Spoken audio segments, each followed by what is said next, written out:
Second time na ngayon sa Pilipinas ng Korean actor-singer na si Rain. Pero ito ang first time na magpe-perform siya for his Pinoy fans. Ang chika mula sa Koreanang may pusong Pinoy na si Grace Lee.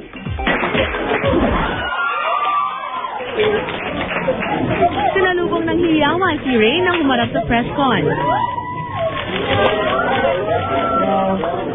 Nasa bansa si Rain para sa isang concert with K-pop boy band U-Kiss on Saturday at the SM Mall of Asia Concert Ground.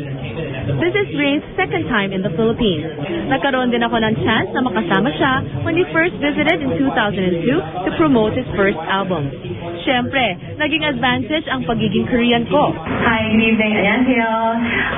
8년 전에 제가 이분이랑 alam mo na Korean ako, di ba? 8년 전에 Kaya no need for an interpreter maging sa aking pagtatanong. What, in your opinion, is your biggest achievement so far? 지금 페리스에 마지막으로 오신 게 8년 전이신데 8년 동안 제일 큰 성취감을 느끼는 거는 무엇인가요? salamat.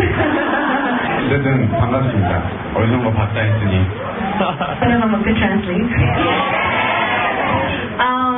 Sabi niya, nice to see you again.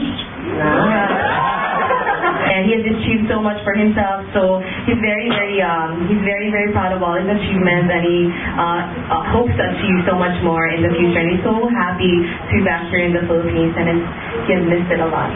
Bukod sa kanyang talent in singing and dancing na may papamalas sa kanyang concert, gusto ring hasain ni Rain ang kanyang pag-arte.